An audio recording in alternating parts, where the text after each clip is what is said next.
this slide is to show you that DIKU is back in DIKU. So we have taken over the remainder of the building at Universitetsparken 1.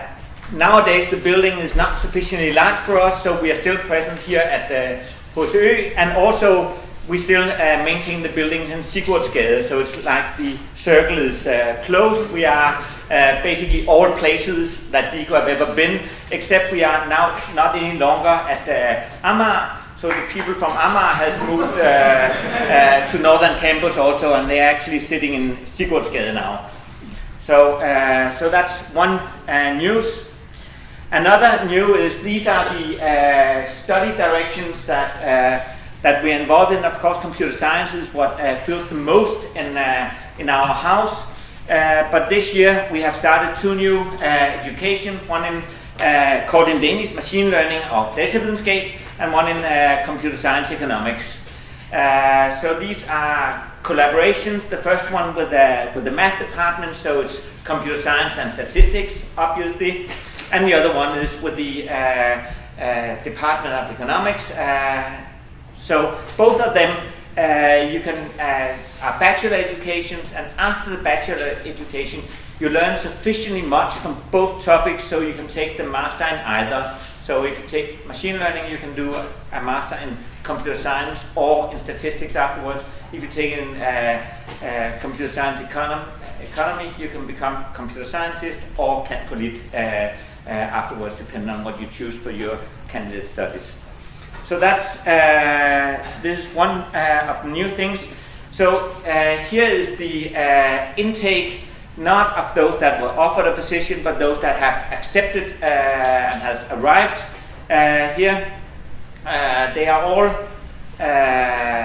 all the bachelor degrees has a non-trivial grade point average, and you can see we have dropped a little in the fraction of women on the computer science compared to last year.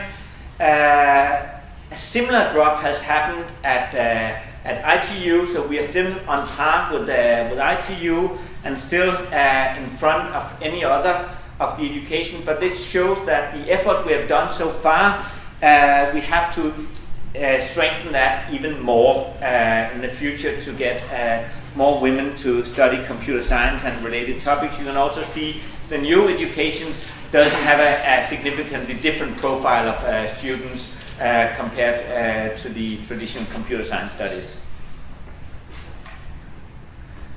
So these are the new students arriving on the first day. So it has taken 3 years to prepare this. So it was a big thing for DIKU to having the new students, and in the end they left for the Rustur cabin trip, and that was peace for a couple of days at DIKU until they came back again. So that's and we're enjoying it very much now, having more students than ever before at DIKU.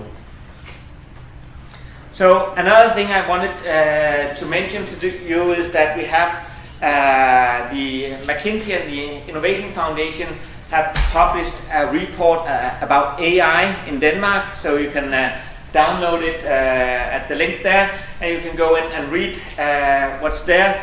The major thing is, seen from our point of view, that Denmark will face a talent gap of 20 to 80,000 less than a decade from now. So that is something for us to do as university here, and also that already now, and that includes also our education, that there is an increase of offers for young people that want to study these topics right now. So another thing mentioned in the report is that we're actually doing quite fine in these topics, related topics to AI in Denmark.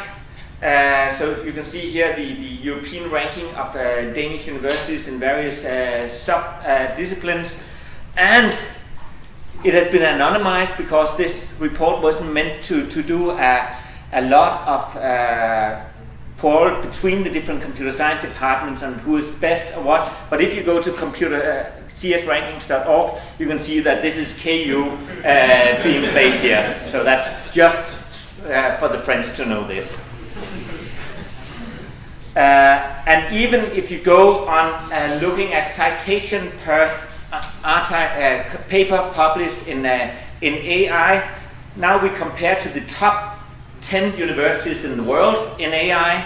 That are mentioned in the report also. That actually University of Copenhagen mingled with the top universities and not with the other Danish universities in this statistic. So things are actually happening here at KU.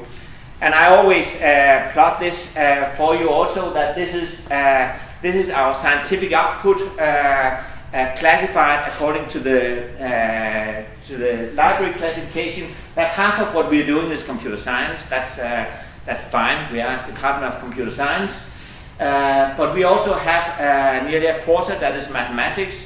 But that is also because a lot of the theoretical computer science is in libraries classified as being mathematics.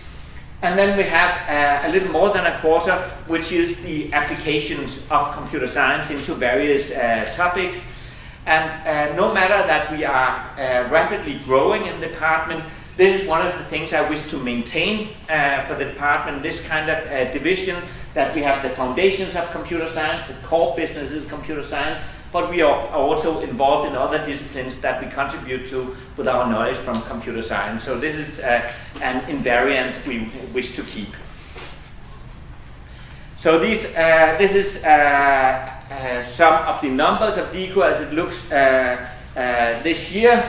And over the last 5 years, we have maintained a growth rate, financial growth rate of 11% per year.